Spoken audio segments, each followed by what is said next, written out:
حضرت سلیمان علیہ السلام نہر کے کنارے بیٹھے ہوئے تھے کہ ان کی نگاہ ایک چیونٹی پر پڑی جو کہ گیہوں کا ایک دانہ لے کر نہر کی طرف جا رہی تھی۔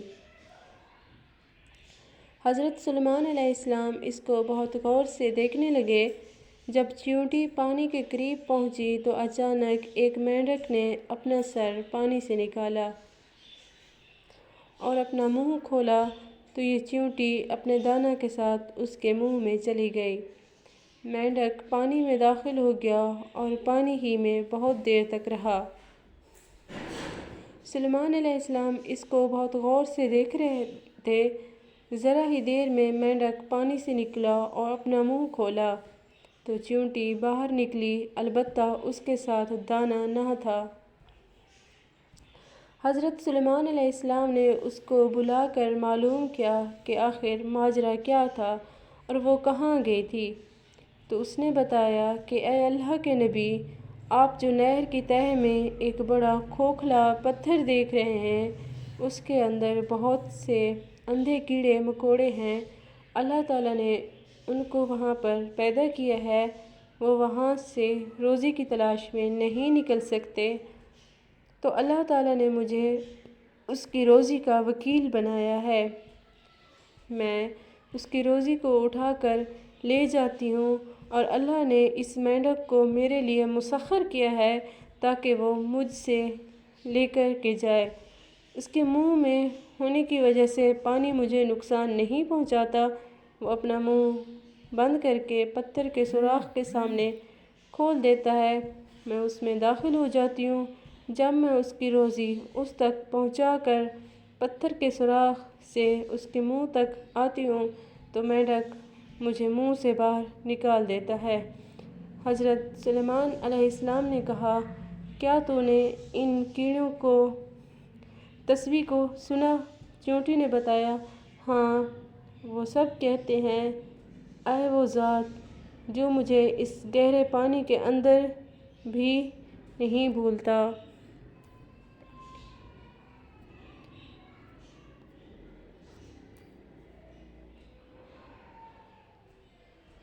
ایک دفعہ ایک عورت کا بچہ گم ہو گیا۔ وہ اسے قافلے میں ڈھونڈتی پھر رہی تھی کہ وہ ایک ایک آدمی سے بچے کے بارے میں پوچھتی۔ بالآخر اس کا کھویا ہوا جگر گوشہ مل گیا۔ اس نے ایک کر اسے سینے سے لگا لیا، مگر اسے یقین نہ آتا تھا۔ وہ بار بار اس کا منہ دیکھتی اور خوب پیار کرتی۔ ہر شخص اس کی کیفیت سے متاثر ہو رہا تھا۔ اس وقت آپ کے صحابہ کرام سے مخاطب ہوئے اور فرمایا، کیا خیال ہے تمہارا؟ یہ عورت اپنے بچے کو آگ میں ڈال سکتی ہے؟ سب نے عرض کی، نہیں، یہ ایسا ہرگز نہیں کر سکتی، کیونکہ اسے اپنے بیٹے سے بے پایہ محبت ہے۔ آپ نے یہ سن کر فرمایا، اللہ تعالیٰ کو اپنے بندوں سے اس سے کئی گنا زیادہ محبت ہے۔ وہ ہرگز نہیں چاہتا کہ اس کے بندے دوزخ کی آگ میں جلیں۔ طویل سے طویل تقریر بھی محبت الہی کے بارے میں وہ اثر پیدا نہیں کر سکتی تھی جو آپ کے اس فکر نے اس نفسیاتی ماحول میں پیدا کیا۔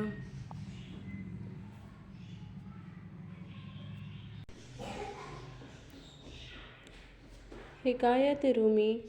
ایک عورت کو اللہ ہر بار اولاد نرینہ سے نوازتا، مگر چند ماہ بعد وہ بچہ فوت ہو جاتا، لیکن وہ عورت ہر بار صبر کرتی اور اللہ کی حکمت سے راضی رہتی تھی، مگر اس کے صبر کا امتحان طویل ہوتا گیا اور اسی طرح ایک کے بعد ایک اس عورت کے بچے فوت ہوئے۔ آخری بچے کے فوت ہونے پر اس کے صبر کا بندھن ٹوٹ گیا۔ وہ آدھی رات کو زندہ لاش کی طرح اٹھی اور اپنے خالق حقیقی کے سامنے سر سجدے میں رکھ کر خوب روئی اور اپنا غم بیان کرتے ہوئے کہا، اے کون و مکان کے مالک، تیری اس گنہگار بندی سے کیا تقصیر ہوئی کہ سال میں 9 مہینے خون جگر دے کر اس بچے کی تکلیف اٹھاتی ہوں، اور جب امید کا درخت پھل لاتا ہے تو صرف چند ماہ اس کی بہار دیکھنا نصیب ہوتا ہے۔ اے دن میرا دل غم کے ہول کا شکار رہتا ہے کہ میرا بچہ پروان چڑھے گا بھی کہ نہیں۔ اے دکھی دلوں کے بھید جاننے والے، مجھے بے نوا پر اپنا لطف و کرم فرما دے۔ روتے روتے اسے اونگ آ گئی۔ خواب میں ایک شگفتہ پرور بہار باغ دیکھا جس میں وہ سیر کر رہی تھی کہ سونے چاندی کی اینٹوں سے بنا ایک محل نظر آیا جس کے اوپر اس عورت کا نام لکھا ہوا تھا۔ باغات اور تجلیات دیکھ کر وہ عورت خوشی سے بے خود ہو گئی۔ محل کے اندر جا کر دیکھا تو اس میں ہر طرح کی نعمت موجود تھی۔ وہ اس کے تمام بچے بھی اسی محل میں موجود تھے جو اسے وہاں دیکھ کر خوشی سے جھوم اٹھے تھے۔ پھر اس عورت نے ایک غیبی آواز سنی کہ تو نے اپنے بچوں کے مرنے پر جو صبر کیا تھا یہ سب اس کا اجر ہے۔ خوشی کی اس لہر سے اس کی آنکھ کھل گئی۔ جب وہ خواب سے بیدار ہوئی تو اس کا سارا ملال جاتا رہا اور اس نے بھیگی ہوئی آنکھوں سے عرض کیا، یا الہی، اب اگر تو اس سے بھی زیادہ میرا خون بہا دے تو میں راضی ہوں۔ اب اگر تو سینکڑوں سال بھی مجھے اسی طرح رکھے تو مجھے کوئی غم نہیں۔ یہ انعامات تو میرے صبر سے کہیں زیادہ ہیں۔ درس حیات یہ ہے کہ انسان کو ہر حال میں صبر کا دامن تھامے رکھنا چاہیے کیونکہ یہی چیز انسان کو اللہ کے قریب کرتی ہے۔